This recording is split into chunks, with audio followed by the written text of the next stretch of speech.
entire process can be taxing, especially if they haven't earned that. And we do it anyway as a matter of fairness. So whistleblowers. Somebody says so-and-so is stealing money, or so-and-so is acting unethical, or this is an unsafe work environment, or I was sexually harassed, whatever, going to a lawyer, whatever it is. How do we deal with that? There's a few laws around. There's a principle that you don't retaliate against whistleblowers, but a couple of specific laws. If the company is guilty of retaliation, this is a minimum. The person will get their job back. They'll be provided back pay or double back pay, and cover any costs associated with their legal counsel. And the fourth bullet point that's not there, because it doesn't always happen, is, as I mentioned earlier, punitive damages. If you retaliate against somebody, chances are you're going to pay through the nose for it. This is, I'm imagining a situation where an employee accuses a manager of sexual harassment, and there is an investigation and found out, no, that didn't happen. Manager's exonerated. This person still works for this manager. This manager's had their reputation trashed, their name dragged through the mud. To think the manager isn't going to be motivated to retaliate is crazy, right? It's just human nature. So a lot of times, well, okay, what we should do here is move this person to a different area. Guess what? You just retaliated. The person made a complaint, so you transferred their job. So what do we do? Leave them there?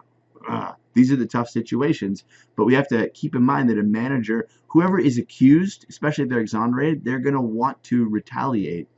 So we spend a lot of time training managers on what retaliation looks like. So when we investigate, do it quickly. Do it thoroughly and comprehensively, but do it quickly. Remember, when we're hiring someone, we don't only look at their resume or only look at an interview. We use different types of information and different sources of information. We do reference checks. We ask coworkers, right? We talk to the person themselves. We look at resumes. Maybe we look at LinkedIn. We're looking at different types of information. It's the same thing. We don't just get two statements and say we're done here. So we go comprehensive, but we want to move quickly. Part of that is for the dignity of the individuals, and part of it is for accuracy in the investigation itself. Why can't we just sit everybody down and just put them on a polygraph and find out what really happened? A, polygraphs don't work like that. They're not perfectly reliable. And also B, there's a thing called an Employee Polygraph Protection Act. That in most cases we can't force employees to take a polygraph. They may do it voluntarily.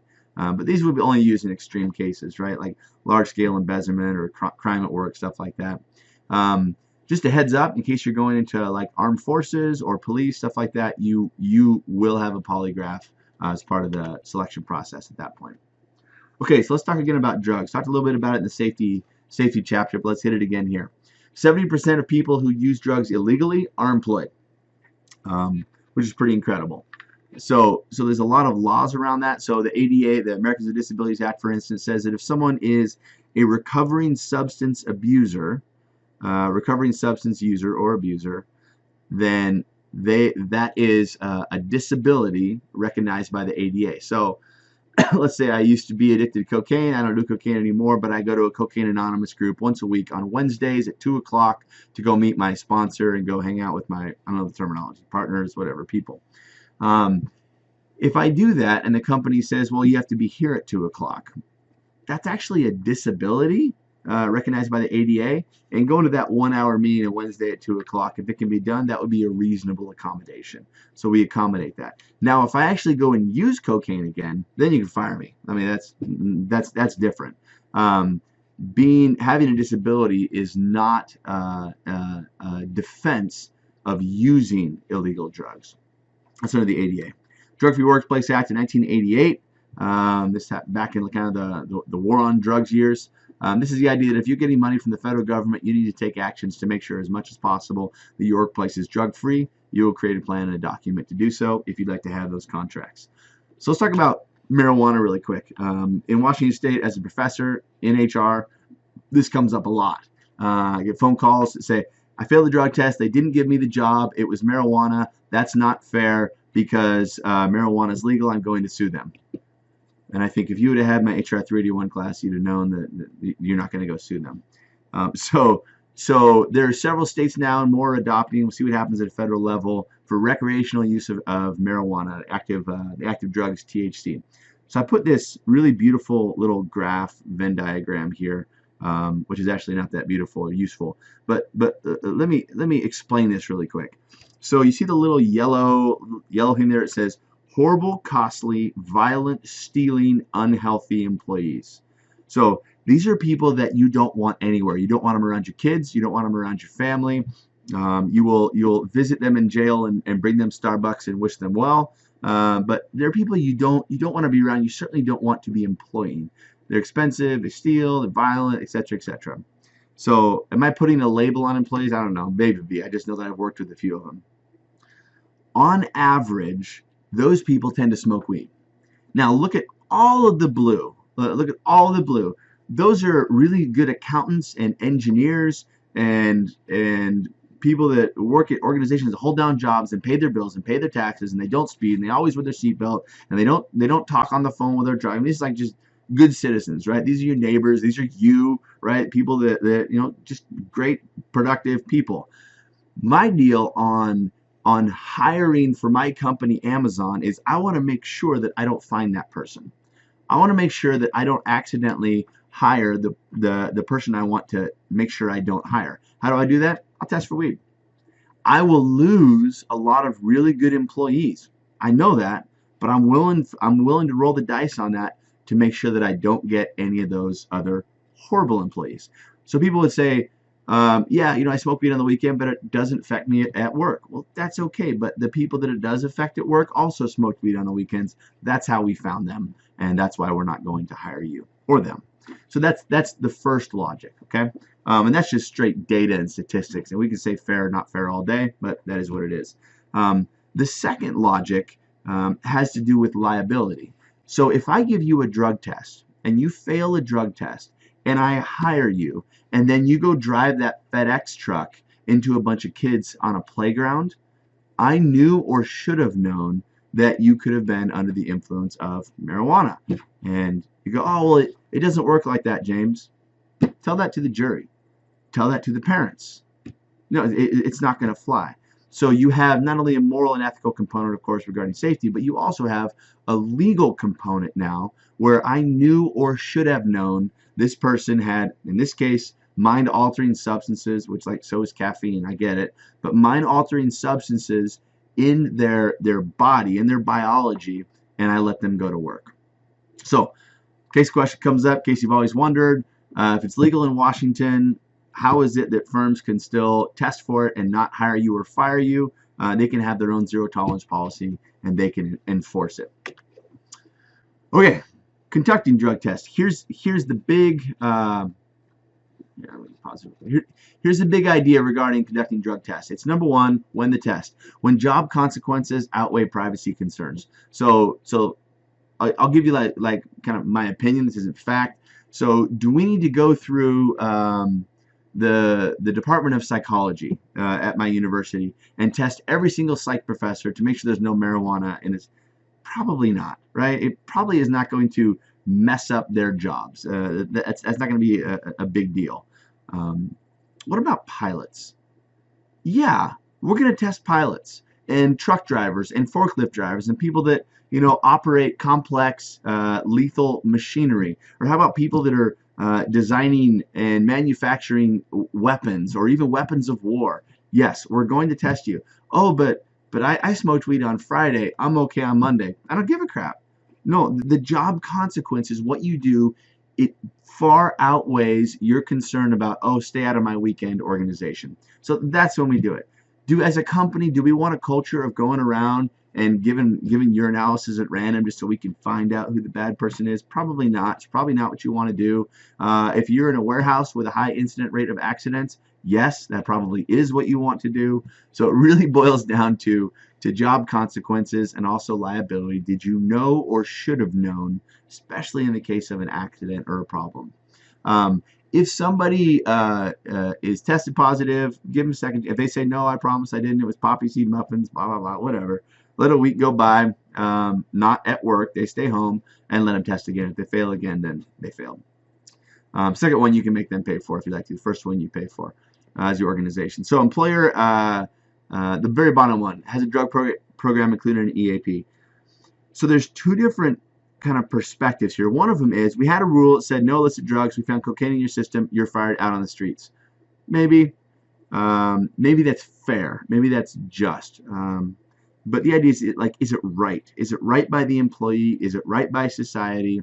So this is, if you can, and my recommendation is try to make it so you can, help them out. They were there. You have an EAP. A lot of firms have EAP is Employee Assistance Program.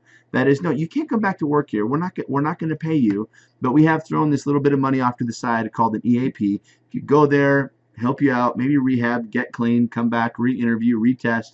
We'll put you on a probationary period where we're testing you every few weeks or whatever. Kind of give them a chance, give them something to look forward to earn their spot back. The recovery rates in those situations for people, I think everybody, I have like faces, including family members in my head who I know and who I love, and I'm sure everybody has those stories of who gave that person a chance, like who gave them a little bit of hope to get back on their feet. Oftentimes it's the company. It's a great thing to do if we can and are willing to do that. So again, policies: test after accidents. You can test on random and reasonable suspicion. Those are kind of the three main things. Other than Department of Transportation, you're going to have more frequent intervals. The big thing on when you're testing, doing drug testing in the workplace, is employees have to know, not when it's going to happen. Surprise tests are the most accurate, but they have to know that it could happen at any moment. So that needs to be in the employee handbook, and they need to see it. Santa Claus, I just wrote a handbook for a company, and there's a page on there that says, I recognize at any moment, this could happen. Sign off so everybody knows it's going to happen. Because otherwise you say, well, how was I supposed to know? That's not fair. If you can tell them in advance, you win. Oh, we got this. Okay, employee handbook, as I said, essential policies, procedures. Make sure it's written such that, like when I write a handbook for a firm, if I'm consulting with them, I will say, give me the average reading level of employees at your company. It needs to be able to be understood by everybody. Whenever lawyers write employee handbooks, you just read it and be like, who's going to even understand this? Are you kidding me? So it needs to be kind of digestible by all employees who are there. Employee discipline. Boy, this is fun. We focus on behaviors and results, not on traits. So we're not disciplining an employee because they're a dirtbag. We're disciplining an employee because they engage in sexual harassment. So we focus on dealing with behaviors, not necessarily dealing with individuals, assaulting identities, stuff like that. These are we call it progressive discipline, right? You have some different tools in your toolbox: counseling, written documentation, all the way up to termination. It usually goes something like this. First offense, verbal warning. Second offense, written warning. Third offense, suspension, and you're about to lose your job. Fourth offense, you're out. This is another reason why it takes so long to do it. Now, there's some complexities in this. If the first offense is I brought a knife to work and stabbed somebody, it's not a verbal caution. They're gone. They need to be gone.